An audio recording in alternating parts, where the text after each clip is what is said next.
દિવસે ને દિવસે સનાતન ધર્મના વિવાદોમાં વધારો થઈ રહ્યો છે, ત્યારે વિશ્વ પ્રસિદ્ધ એવા આસ્થાના કેન્દ્ર સમાન સત્તાધારની આપાગીગાની જગ્યાના મહંત વિજય બાપુ સામે તેમના જે પૂર્વ આશ્રમભાઈ નીતિન ચાવડાએ કરેલા નાણાકીય વ્યવહારો ઉપર એક મહિલાનું પ્રભુત્વ હોવાના ગંભીર આક્ષેપો કર્યા હતા, જેનો આજે મહંત વિજય બાપુએ આક્ષેપોને પાયાવિહોણા બતાવી સત્તાધારની જગ્યાને બદનામ કરવાને પૈસા પડાવવા માટેનું એક ષડયંત્ર ગણાવ્યું છે।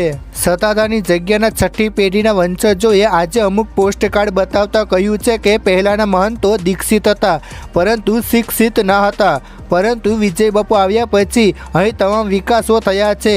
છેલ્લા 20 વર્ષમાં નવીનીકરણ થયું છે, ગૌશાળાઓ બની, રસોડા બન્યા, રહેણાંક બન્યા અને હવે જ્યારે છેલ્લું કામ જગ્યાનો જીર્ણોદ્ધાર કરવાનો સમય આવ્યો ત્યારે અમુક વિઘ્ન સંતોષીઓના પેટમાં તેલ રેડાયું છે। નીતિન ચાવડાએ વર્ષ 2019માં બાપુને લખેલા પોસ્ટકાર્ડમાં સ્પષ્ટ પૈસા આપવા માટે પોતાના એકાઉન્ટ નંબર મોકલીને ધમકીઓ આપેલી છે, તેના પુરાવાઓ હાજર છે। સત્તાનો આધાર એટલે સત્તાધારની આપાગીગાની જગ્યા અને આ જગ્યાના છઠ્ઠી પેઢીના વંશજ જેવા મોટાભાઈ સંવંત પણ આજે વિજય બાપુ અને સત્તાધારના સમર્થનમાં સામે આવ્યા અને કહ્યું કે આ અમારા વંશજોની જગ્યા છે। સત્તાધારના લઘુ મહંત જગદીશ બાપુનું અવસાન થતાં લઘુ મહંત માટે અનેક સંતો નવા મહંતની શોધમાં હતા, ત્યારે સંતોની નજર વિજય બાપુ ઉપર પડી। વિજય બાપુ આવ્યા પછી આ જગ્યાનો વિકાસ થયો છે, સત્તાધારનો પૈસો કોઈ અડી ના શકે। અહીંનો વહીવટ એટલો પારદર્શક છે કે બાપુ આવ્યા પછી તમામ કામકાજ કોમ્પ્યુટરાઇઝ કર્યા અને દાનમાં આવવાની ધનરાશિનું સંપૂર્ણ વિડીયોગ્રાફી પણ કરવામાં આવે છે।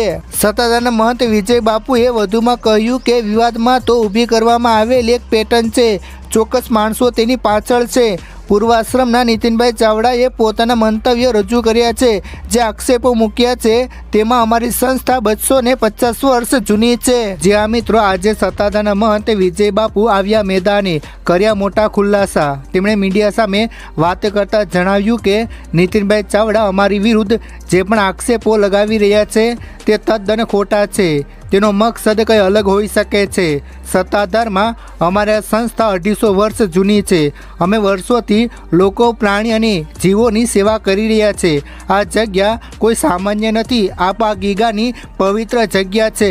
અમારા પર જૂઠો આરોપ લગાવનારને કોઈ પીડા હશે, કોઈ દુશ્મની હશે, પરંતુ અમારો ઈરાદો કોઈને ઠેસ પહોંચાડવાનો નથી। નીતિનભાઈ ખોટા આક્ષેપો કરે છે કે આને મારે છે ને આવું કરે છે, ને જો કોઈ વ્યક્તિ 3 થેલી દારૂ પીને નાટક કરે તો અમારી સંસ્થાના લોકો તેઓને સમજાવે છે, ગુસ્સો પણ કરે છે, પણ આ વાત મારા સુધી પહોંચતી નથી। હું કોઈને મારતો નથી, હું હંમેશા સત્ય સાથે છું, જનતા સાથે છું। અમારો ઉદ્દેશ્ય સનાતન ધર્મને આગળ લાવવાનો છે, અમારા પીરોની સેવા કરવાનો છે, પરંતુ લોકો જે આક્ષેપો લગાવી રહ્યા છે તે તદ્દન જૂઠા છે।